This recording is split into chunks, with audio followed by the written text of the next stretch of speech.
So yesterday we talked about different flowchart symbols. These all symbols you will find in basic flowcharts in Microsoft Visio. Okay, and in this we have to discuss about HippoChat, hierarchy input process output chart. It's pretty simple. Okay, see, as a BA from the beginning, like when it comes to use case document, when it comes to requirements, as a BA you gather requirements, functional requirements, and then you design a use case document.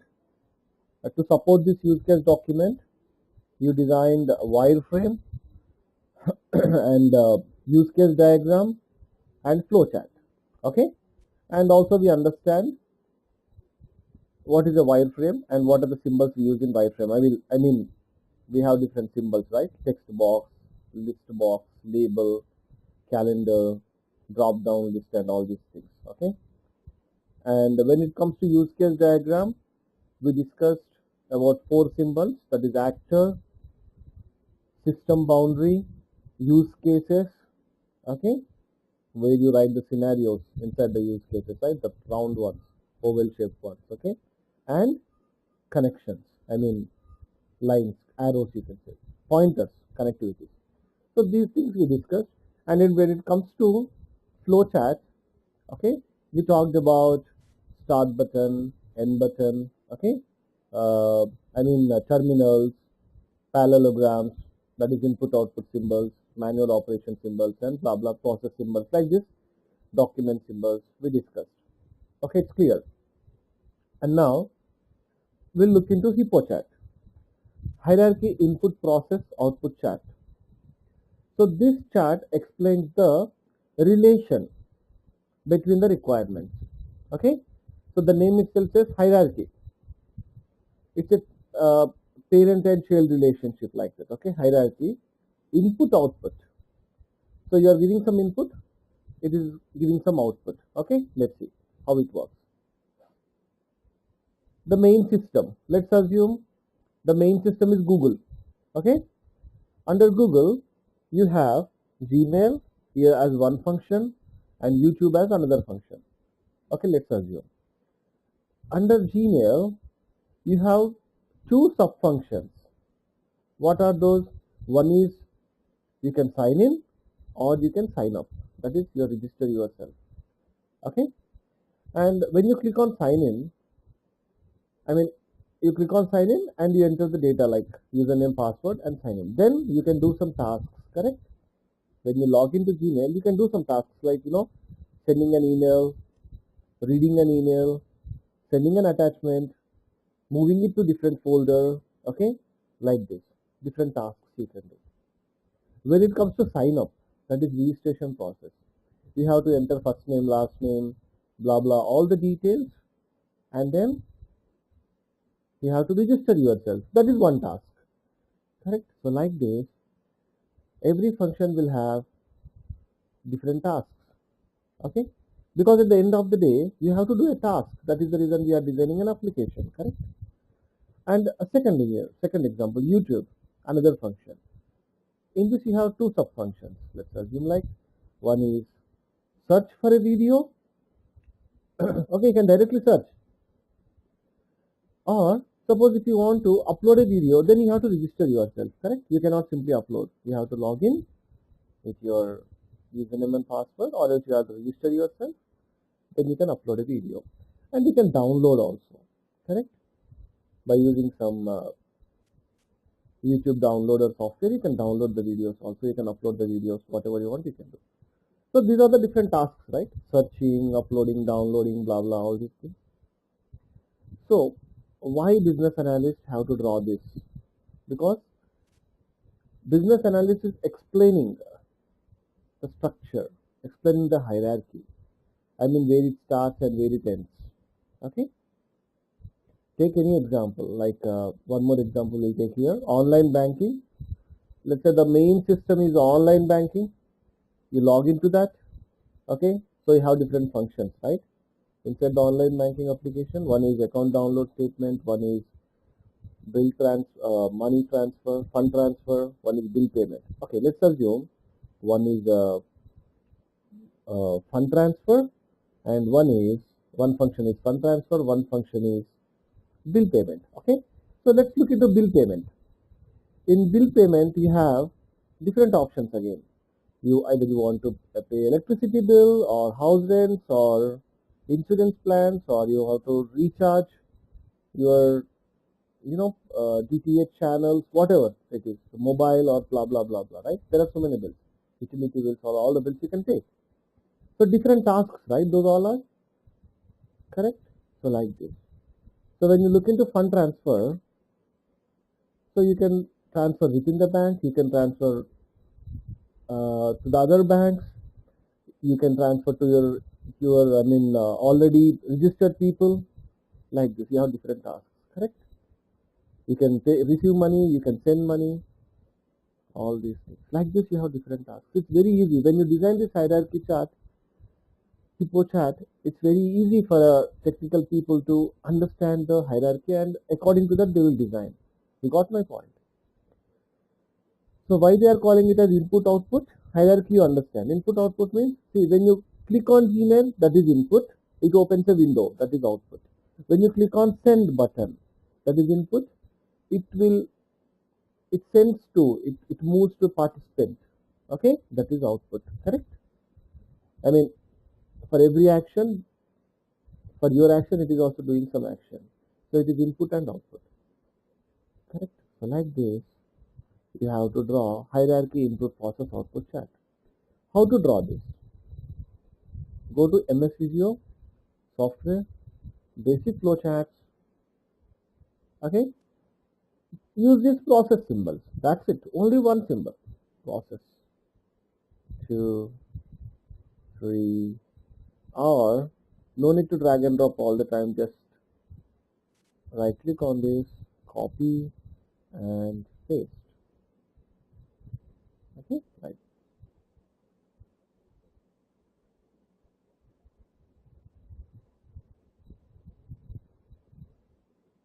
Okay, let's assume something like this. One more. Put it in a proper order to understand in a better way, and take a connector from the top and connect like this. Okay, and here comes this and this, and just drag and drop something like this, and click on this and something right here, Google, and here click Gmail, and here click YouTube. Okay, so this is how it works. Okay, like this, up to the end, functions and tasks, whatever it is, you have to draw this. It's pretty easy. Okay,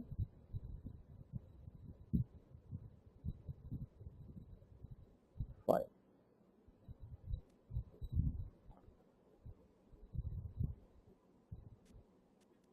So let's go back to our use case document.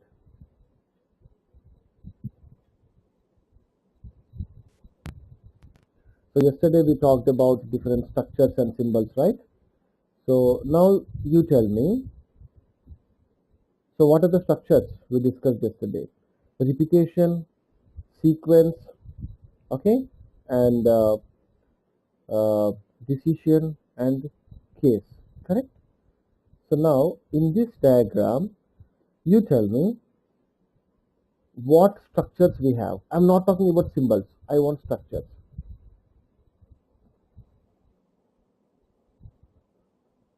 So you know this is a leave management system. Just look at this flow and tell me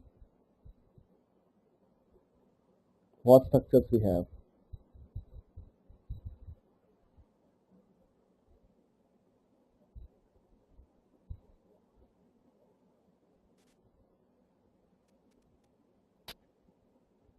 Prerna, are you there?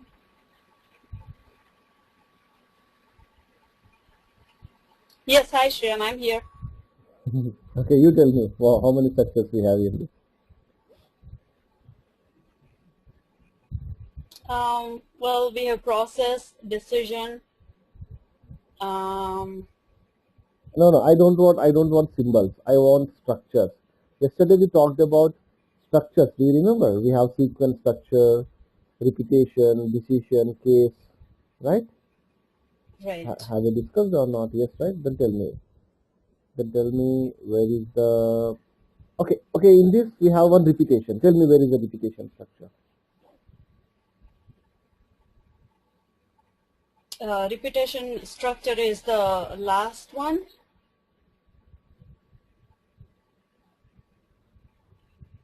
Just think. Okay, I'll tell you. Um, Yeah. how can I explain to you?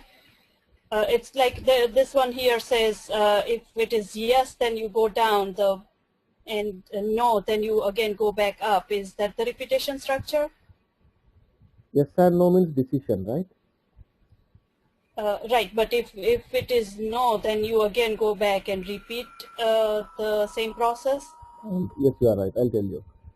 In this, you have employee, right? First, employee fills leave application. You're able to view my screen, right? And Mm-hmm. system validate the data and check for conflicts. If any errors are there, it is sending back. You can see yes, it is going back again and make changes. An arrow is coming here. So is this a repetition or not? It is repeating, right?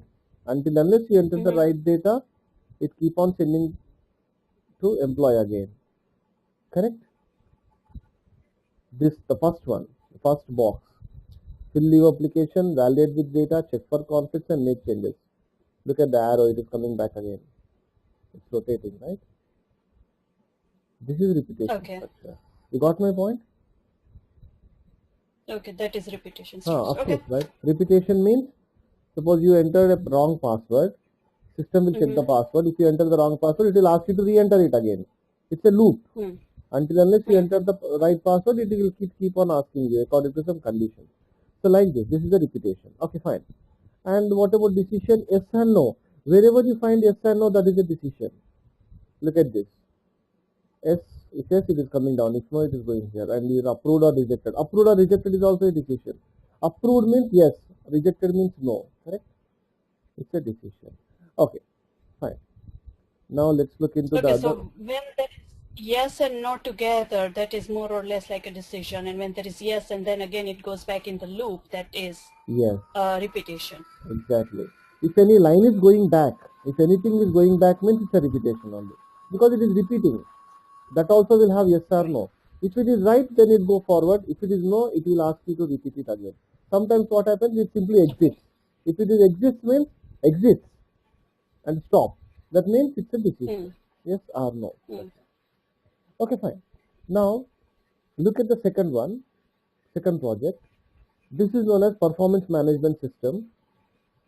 So every organization at the year end, they will have appraisals, correct? Every organization will have year end appraisals. So these appraisals are not only for IT people, for all the departments, accounts departments, HR department, different departments, they will provide this appraisal. So what employee have to do here is, employee have to submit all the documents or their work, what they did, like the extra work, what they did, what are the achievements that fellow had done. So all the information employee should submit, and that documents will be viewed by manager and reviewer, and they will process and they will release the appraisal. That is the reason some people will get more money, more appraisal, some people will get less money. I mean, it depends on the work what he had done. Correct? It's a common. It's common. So for this, so like LMS, like leave management system, employee will log into performance management system. It is also a portal, same like LMS only. In leave management system, in LMS, employee login and apply leave. Here in PMS, employee login and submit all the documents. Okay. Now let's see. Yesterday we talked about different symbols, right? So first, what's happening? HR admin. How many actors are there here? HR admin, employee, manager, and reviewer.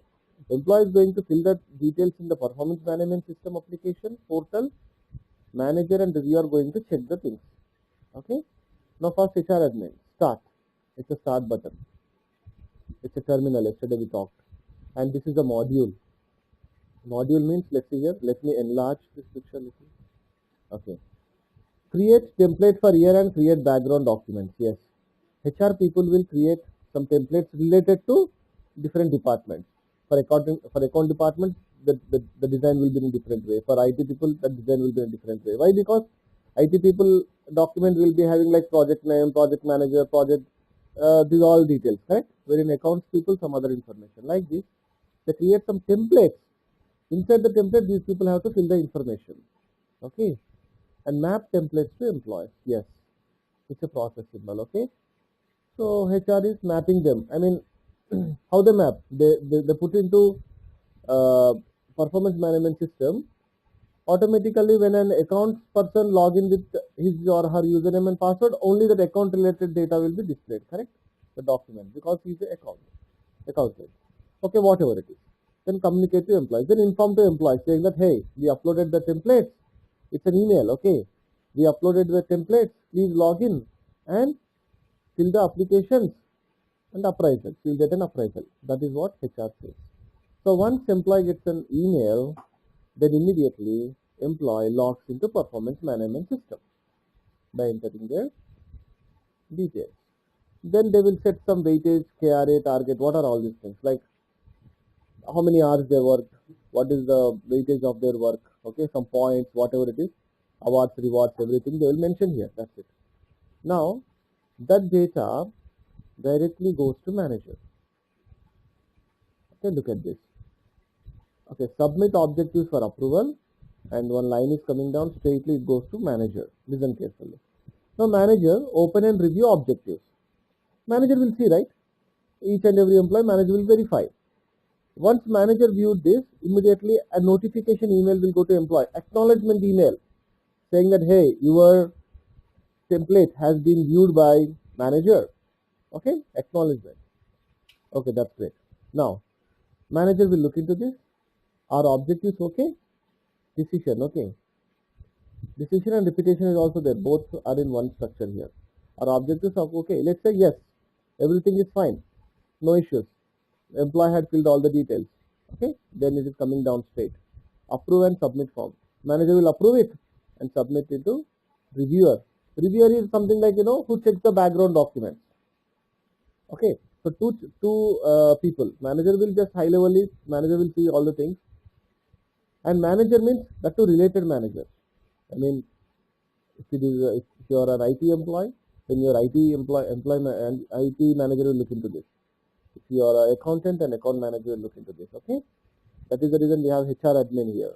HR people will relate. HR people will connect the applications to related managers. Okay. Now, once the document comes from manager, then the reviewer will look into this. Open and review objectives. All objectives okay. Okay, no issues. Fine, that's great. Approve and mark objectives to as companies, notify to stakeholders and blah blah, so that they will get the appraisal. They will get the money from the client, whomever it is. Okay, it's a simple flow. You understand? In this we have the other flows also we will see. So first, employee fills the leave performance management system and send it to manager. Our objectives are okay. No, something is wrong. Okay, then immediately make appropriate changes. Manager will do some changes. Highlight the things. So these are the things you have to enter the data and submit the form. Submit the form to, it is going back again, you can see, employee. When you submit the form to employee, an email will go to employee. How employee will come to know that manager had sent, how employee will come to know that you have to do modifications in this? Employee should get an email, right? Saying that, hey, there is something wrong. So manager has modified something. You look into that and do the changes. Then this employee will look into this. Again look at this. Are the changes okay? Accept changes and submit form. Okay. So accept the changes. If you really miss something, okay? If you really miss something, if the data is what you entered is, if there is something wrong, you do the changes and send it to manager again. But here there is one more flow you can see. No. Our object is okay. No means Employee is not accepting that. Employee is saying that whatever the information I have given you is right. The information what I missed or what I mentioned, it has some reason. Okay. So the reason they will discuss over the phone or face to face. You can see offline discussion between employee and manager. It's pretty simple, right? So I asked you to do some assignment. You did some assignment. I'll say that it's wrong. Then you'll talk to me. You feel that it's not wrong. You'll ask me, hey, how it is wrong? I did something like this. Yesterday you told me like this. That's the same day I did like this. This is offline discussion. Okay? Because we are out of the box. We are not coming through. We are not in the flow now. If you agree the changes, then you modify it and send it to me again. That's it. Offline discussion means out of the system you come out and then either you talk or discuss regarding that. Okay, simple. But this symbol is known as manual process. We already discussed about it, right? System process and manual process. Manually we discuss. Okay, that's it. Now, second point. It is coming down again. So manager agrees it, approves it, and send it to reviewer. And look at this reviewer here. Our object is okay. Yes means it is going straight forward. Otherwise, no. Then again reviewer, make appropriate changes, submit form. Again this form will go to manager and manager will receive an email. And when manager look into this, okay, if the changes are okay, manager feels that yes, otherwise manager will send back to employee again. It is going to top again, right? If employee and manager says that yes, the data what employee has written is right, then there will be a discussion. Are the changes okay? No. Offline discussion between three people. Employee, manager, and reviewer. The three people will put a conference, connect a conference, and they will discuss regarding the issue. Correct? And once the conclusion is done, then again it comes back. So 2 times it is repeating, correct? We have repetition 2 structures. One is from manager is going to employee, and from reviewer it is going to employee. Reviewer to manager, manager to employee. You got my point? So this is the project. So do you have any doubts in this? The project is very simple. You submit documents. The documents are viewed by manager. If there is any ambiguity, if there is any issues, if there is any data is wrong, then the manager will send back the documents to employee to fill the form to make it correct. And again manager will look into this. If manager still find there is problem, again manager will send it to employee. Until unless employee do the right work, until unless employee fix the things, it keep on rotating. Correct? It's a loop. It's a repetition. If the things are not going on, fine. Then offline discussion. Manager will ask what's going on, why are not filling the details. Okay, what's going wrong. Next, that comes to reviewer. Reviewer also same thing. Reviewer will check the documents, background check and everything. If anything is wrong, then send back to employee. If everything is right, it's an offline discussion. Then finish it off. Pretty simple, right? But how do you know that here you have to do offline discussion? With the symbols only you can understand. Correct? Without symbols we cannot understand the process. Even developers, designers also, they should know about the symbols. Otherwise they don't understand the process.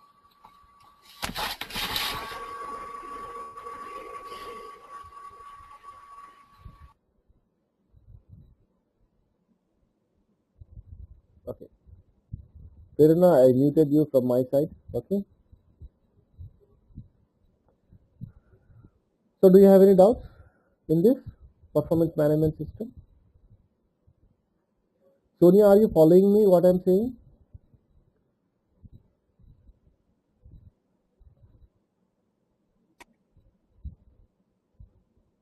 Hello?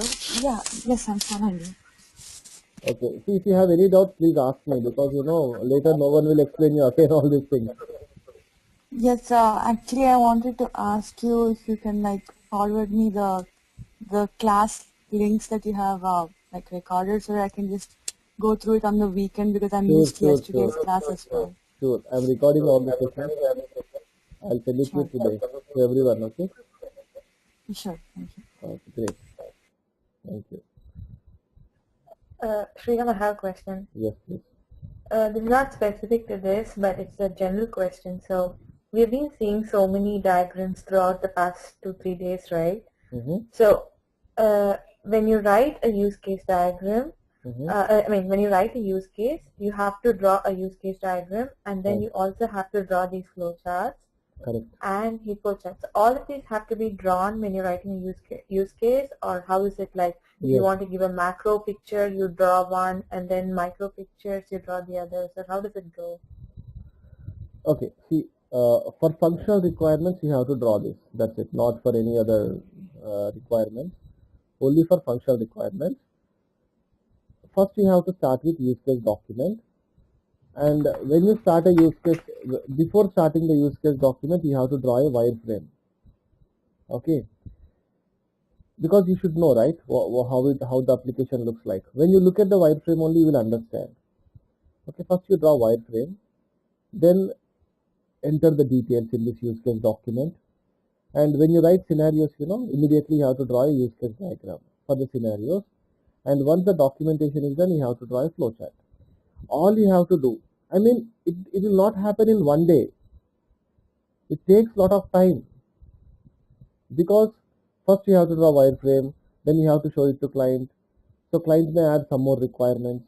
Okay, so wireframe is one of the requirement gathering, you can say. I mean, by looking into wireframe, client may get a new idea. So it takes a lot of time. It doesn't happen in 1 day or 2 days.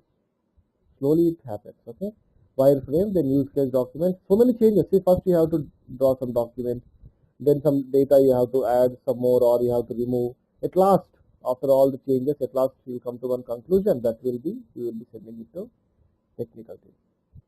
Okay, don't worry, it happens. It goes in a flow. Got it? It takes 3 months, 6 months, 4 months for requirement gathering. The more the diagrams, the more the work, the more the time it takes. They will give you at least 10 days or 15 days to draw all these different documents. You can talk to them, because you have to gather requirements, then you have to design all these things, then you have to show to them, correct? This is what happens, because everything depends on these documents and diagrams only. If anything goes wrong, then the project will fail.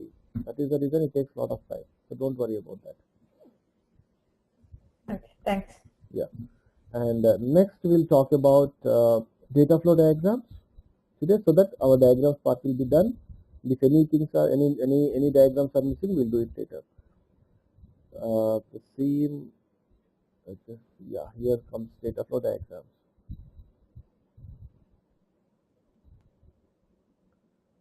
See, functional BA designs, functional flow diagram, that is the flow chart, wireframe and use case.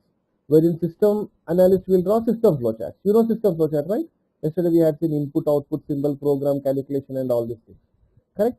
That comes under system flow chart. And the third requirement is data flow. So for this data flow, data requirements, you have to draw data flow diagrams. Who will draw this? Data analyst will draw this. See, as a BA, you don't draw these diagrams. Don't worry, but you should know, because you are a BA, you are going to put some experience. You are showing some experience. You should know at least what are the symbols, what are the notations. Okay, when you look at the structure, you should understand, hey, this is a data flow diagram. Okay, let's see here. We use only 4 symbols. Very easy to remember. For data flow diagrams, we use only 4 symbols. It's not like flowchart, we have many, right? Only 4. The first one is entity, source or sink. Second one is data flow. Third one is process. Fourth one is data store. Source and sink means it's an entity. It's like a person, okay, or an object. Data flow. It shows the flow. Okay, how the data, in which direction the data flows. Third one is process. Process, process symbol. Some calculations happen, something here. Like suppose if you go to ATM machine and insert the card, immediately some process happens behind it. And immediately it will ask you to enter password. You enter password. Again it will do some process. So the validation process happens like this, okay. What are the process happens here?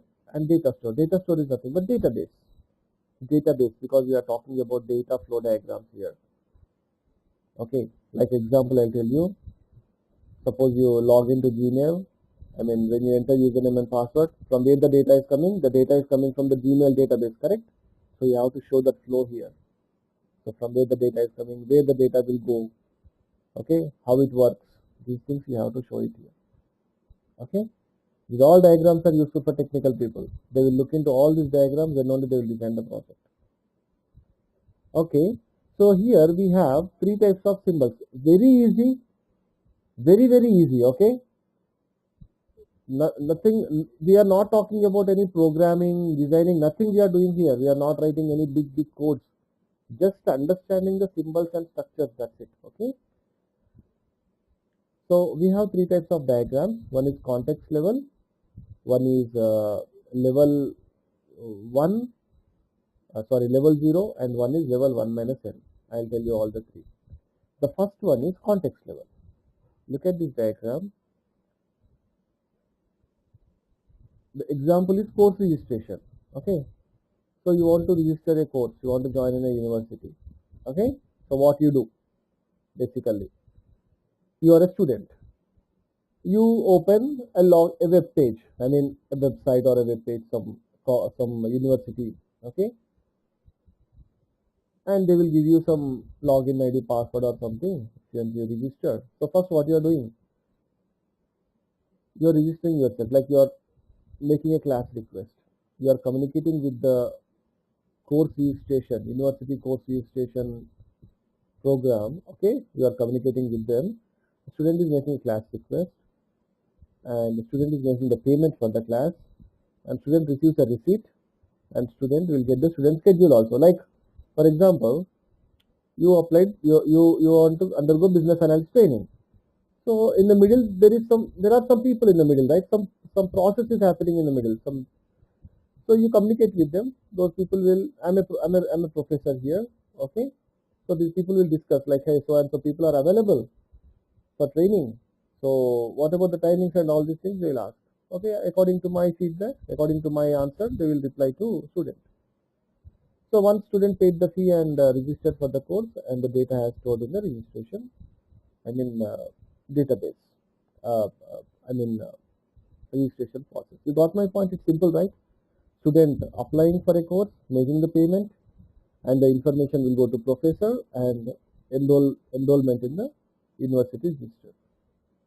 Got it? How many symbols we use here?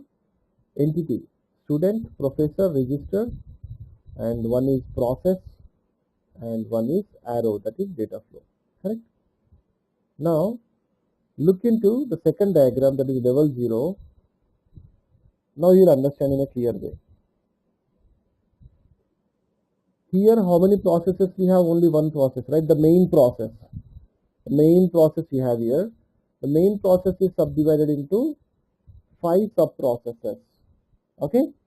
Like, for example, there is take the university example only. In university, we have registration department separate. We have accounts department separate. We have professors separate, correct? I mean education separate. Am I right? We have different departments. Okay. So first employee comes, employee will communicate with the front office, that is registration process, correct? Once the registration is done, then employee will do the payment to accounts department. Okay, that is registration, who take care of the money and all these things, correct? Then once the payment is done, then students will go and sit in a class. That is different. That is education department, correct? You got my point, what I'm saying. So inside a university, you have different departments. That is nothing but different processes. Front office process separate, accounts process separate, HR process separate, admin process correct? Separate. So the same thing we are doing here. In this, the first diagram, we discussed about the main process, and now we are dividing it into sub-processes. Little more detail. What I mean to say is little more detail, that's it. So student is making a class request first. Now you are a student. You are making a class request. You are making a request, that's it. You are not registering yourself. You are not paying the fee. Okay, listen carefully. So the sub-process is 1.0. Okay, register student for course. Student and course data has been stored in the student database. So now I want to do MS in US. Okay, what I will do first? I will apply for at least 3 or 4 universities. Correct? 5 universities. So first what I have to do? I have to pay some money, like I have to pay some $100 or something like that, and or $50 something, and I have to buy the application form. correct? Of course, right? So you have to fill the application form and send it to registration office. So these people will store the data in the student's class record. That's it. But I am not going to join in all the universities, right? I will think about it later. It depends on the location, it depends on the fees and all the things. But I just applied for 4 or 5 universities. Applying means you have to pay. You have to buy the application form and you have to send it. Correct? That is what I did here first as a student. Next. Now I decided to join in some California University or Texas University, something. Then what I am doing, I am making the payment as a student. So I cannot make the payment to registration front office people, right?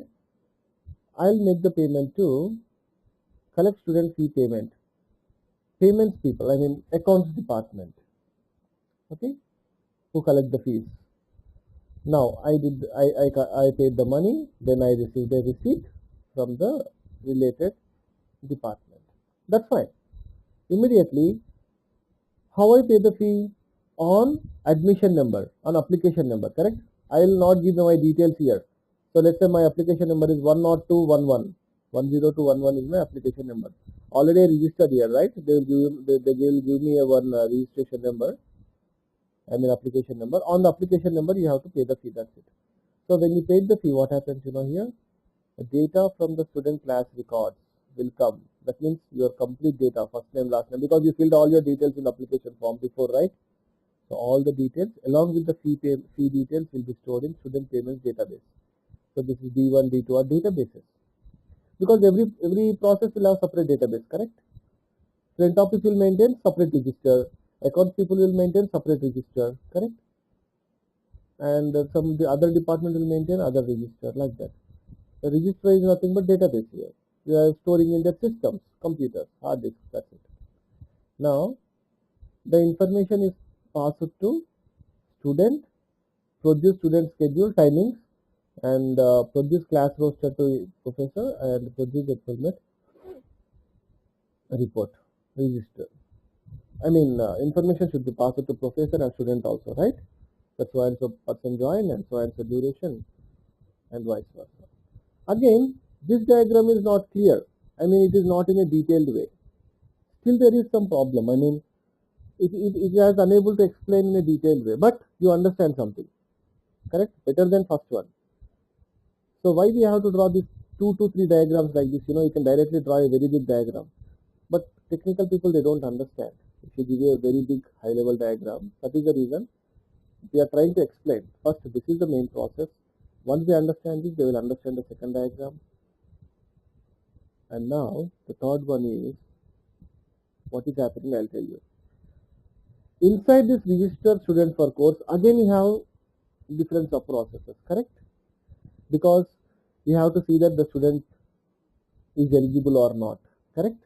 You have to see that the student is, who have to see that? University registration people, they have to see that student is eligible or not, and the prerequisites. There are so many points. Eligible means age or background, education, and the student is okay with the fees or not, student is okay with the timings or not. See, you people may ask me like, you want classes in the evening or in the morning, but I'm not available. Then we take in the evening, right? So if you are very busy with some other work, you don't attend, that's it. You go for some other session, correct? So that's what happens here. So for that, you can see 1.0 register student for course, that is divided into sub-processes. You can see 1.1, 1.2, 1.3. What is happening? Tell me. First, you have only one process. That one process is divided into 5 sub-processes, and each sub-process is again divided into sub-processes. Clear? So let's look into this. 1.1. Class request. Students make a class request. Check prerequisites met. As I told you, right? Age or education background, whatever it is. If this fellow is not eligible, then error. One arrow is going back. Correct? It is saying error. It is showing error. That means you are not eligible. Next, suppose if it is a valid class request. Okay? If yes, valid class request. Then check for availability. So seats are available or not, you have to see. Then from where you are getting the information, the check the seats are available or not from the database, right? D3 semester schedule, the database. Now you will see that the data available seats are there or not. Yes, if there is no seat, then error. Then they will say that, hey, we are sorry, but we will store your information because you are eligible. Okay, you are eligible. After 3 months, we are coming up with a new semester. At that time, you can join, but we don't have seats today. Now, okay, like this. Okay, let's say it's a feasible class request. Okay, happy. The student had got seat. Okay, he enrolled. Student enroll student in class, and available seats information. The update, the database will be updated immediately because already one person joined, right? So like this, the student and course data is stored in the, you can see down, the line is coming down, D1 student class records. Student records. So and so Mr. Sriram. He applied for so and so business analyst course. Your timings are morning 7 a.m. to 8 a.m. Like this. Okay, all the details will be there. Is it clear? I think you are following me what I am saying.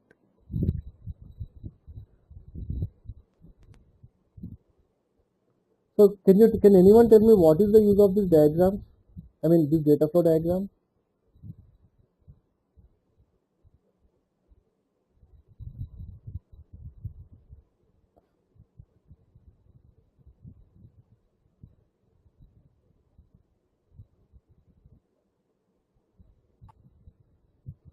Can you tell me? What is the use of this diagram? This is a diagram used for data analyst, and they are going to understand whatever data they are going to receive from the processes, how it's going to flow and where it will end up. So for whom you are designing this? I mean, for whom? Why you are designing this diagram? Okay, you said that it explains the flow, but who is going to get benefit by this, by looking into these diagrams? You have to design it for some purpose, right? You have to design it for some people, right? See, we designed system flow charts, wireframes, and all these things for some purpose, for some people. Technical people, right? Technical people should understand, right? For technical people, we are trying to explain. We already explained the functional flow, now we are explaining the data flow also. That's it. So that they will get a clear idea. Oh, the data comes from here, this is how the data goes. See, when you are designing, suppose you are designing a Gmail, so technical people should know, right, from where the emails are coming from database, correct? Yes or no? Otherwise, how they will design a project? So all the diagrams we are designing just for technical people only. They will look into these diagrams, they will understand the project. Our main aim, main motto at the end of the day is, you have to try to explain the project in a easy way to technical people, so that they will implement the project and design the project. That's it. Okay. So as a function here, we don't have any idea about databases and all these things, right? That is the reason data analyst will do all these things. That's it. Okay. Now here is one more example. We'll look into this and we'll stop it. Now you people tell me, okay, what is this? So here is a perfect pizza. It's a pizza. It's a pizza ordering system. Now look at this. We have entities, process, flow symbol. Okay, arrow, and also we have database. Now you tell me, it's a perfect pizza context level diagram. Context level is high level, and the second one is level 0, that is little more detailed, and third one is scale diagram or level 1 minus n, that is little more detailed. Okay, fine. Look at this diagram and tell me what is happening. Very easy. Tell me, Prerna, what's happening here?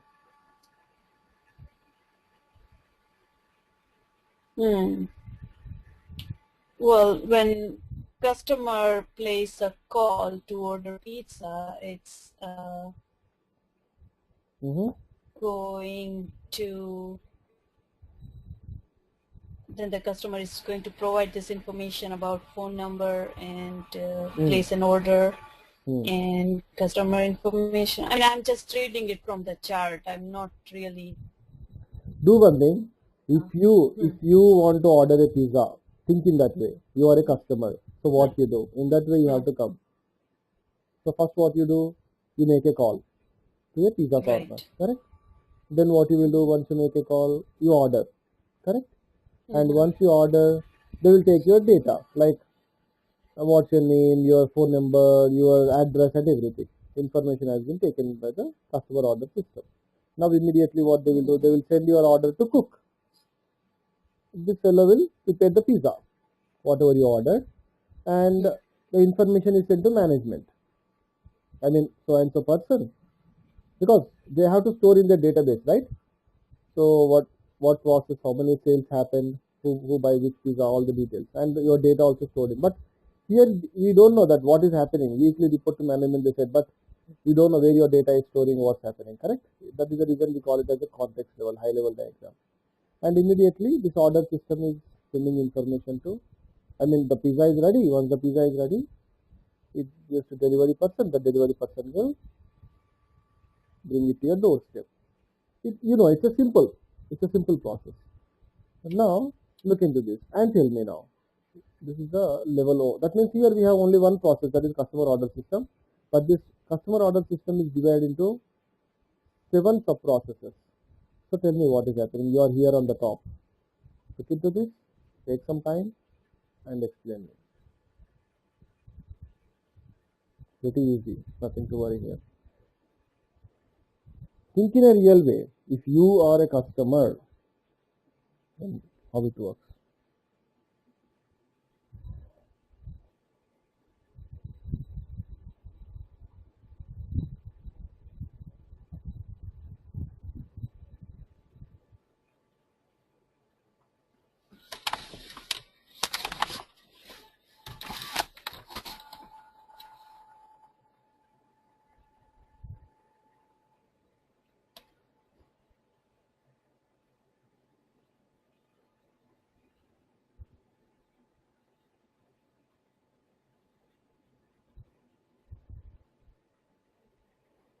What happened? You're taking a lot of time. It's pretty easy. Anyone, Maheshwari, Sonia.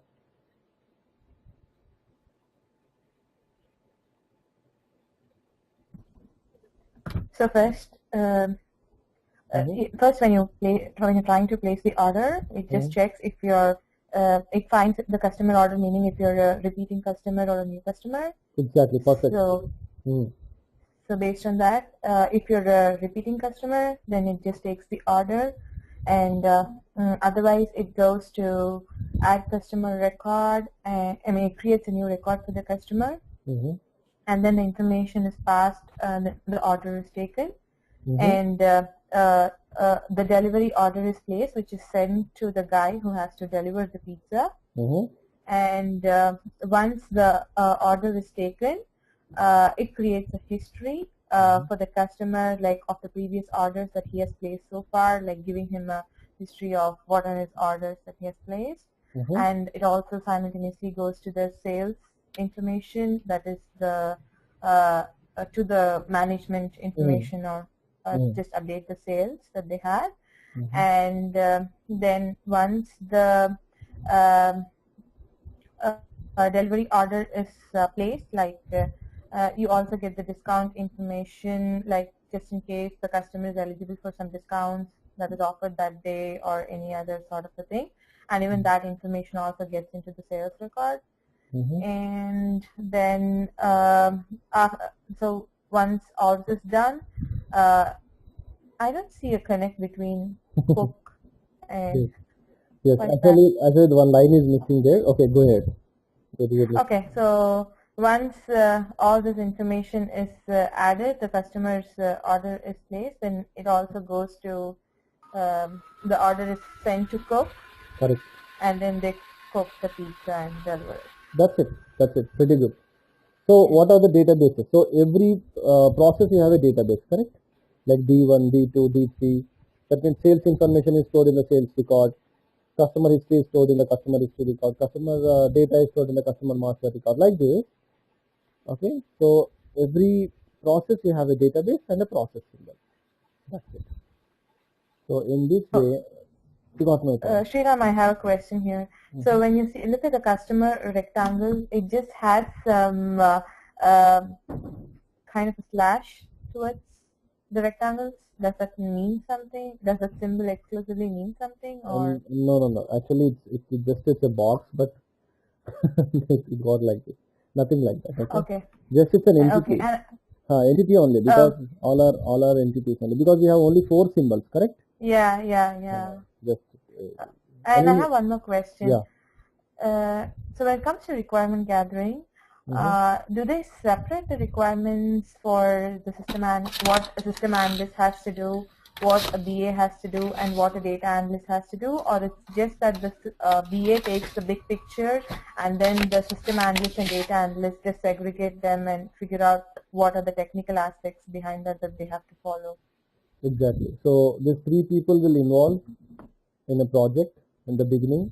Business analyst will look into functional, non-functional requirements. Systems analyst will gather system requirements. Data analyst will gather data requirements. That's it. So obviously, the requirements are separated, but at the end of the day, we have to put all the requirements in one document, that is BRD. So these 3 people, they will gather requirements separately. Systems analyst will gather requirements from systems analyst. Functional BA will gather requirements from SME. Data analyst also will gather requirements from data related people from the client. Got it? And at last, these 3 people design separate documents, and in their separate documents, let's say, suppose the data analyst will draw data flow diagrams and data requirements and send the document to BA. And systems analyst will draw system flow charts and system requirements and send it to BA. And anyhow, BA is a person who draw function flow charts, use case documents, blah blah, all the things, and put it in one document that is known as BRD. So 3 people are important here. So BA, it is not like only BA will have to take care of all these things. It's not like that. But anyhow, it starts with functionalities, right? So first BA will jump into the picture. Along with the BA, these people also will come. That's it. These 3 are analysts only. So will there not be overlap of information? Because No overlapping, because functional requirement is separate, software requirement is separate, data requirement is separate. yeah, that's when you get into the details, right? So when you're drawing, like in this diagram itself, when we're drawing the big picture, it's just a basic diagram, right? So when you're drawing the wireframe, it's going to be more or less the same, right? For all 3? Or something. Of course, all are interlinked with each other, but as a functional BA, you don't think about the data flow diagrams and all these things. Okay. You should not think about the data process. You should think about only the functional part, what you see on the screen. That's it. Okay. How an email looks like, how the login page looks like. But you're not that, how it works. I mean, what happens inside the things. I mean, how the database is connected. You are not going to think about all those things, correct? So, Yeah. for example, you entered username, password, and click on sign in button. So, when you click on the sign in button, how it is allowing, means they write some program behind it, right? You are not supposed to think about it, because systems analyst people are there. They will gather the software requirements and they will design it. So your job is only the front end, how it looks like. That's it. Okay. Yeah. Okay. Got it. Thank you, Shreya. Yeah. So tomorrow and day after tomorrow, we won't have any session. So Sriram, whatever goes, Go ahead, please. yes, whatever goes behind the screen is delegated to other people. As a business analyst, whatever you see up front is what you should be worried about. Correct. I mean, according to your designation, that is your job. But when you involve in a project, everything is transparent, correct? Okay. See, when you involve in a project, Right. so you are I a systems analyst, I am a business analyst, Prerana is a data analyst. So we all 3 people sit together and work. So everything is transparent. There is nothing much, correct? You got my point, right? When the 3 people, Right, but like your core job is going to be yes, that, exactly. not like what data and a system analyst really have to do, right? Correct. At the point of interview, your job is you have to talk about your role. That's it. Okay. When it comes to your real work, the things changes. I mean, because sometimes you and systems analyst both will come and work, both will sit together and work. Got it? Sometimes, right? It happens. Suppose Right. data analyst may tell you, hey, let's assume that the project we have, we don't have much time to design. So you had done with the functional part. So systems analyst and data analyst are not doing on the right time. Sometimes manager may ask you, hey, why don't you help them out? It's like a family, right? It's a teamwork. So you have to do it. That's not a big deal. That is the reason I'm teaching you all these things. So you can't simply tell them that, I don't know what is identity, I don't know. Because they are very simple things, right? Right. No, I mean, yeah, I mean, I'm not saying that, one should not be aware of it. Yes, I just want to understand that, well, as a Yes, business exactly. analyst, what is your core responsibility? Core Yeah, responsibility. and this is good information because, you might, yeah. Okay. Because people should not think that you don't know anything. People should think that you know everything. Because see, anyhow, data analyst will explain you. If he really wants help from you, the fellow will explain you, and the fellow will request you, hey, why don't you help me? If you are really busy with some other work, you can say, no, I can't do it. But it depends on you. It depends on your relation. Okay, correct? It depends on your attitude. There are so many things. So when you join in an organization, you have to work. You have to come. I mean, like a whole team, like it's a teamwork, correct? But if you don't know, leave it. No one will force you.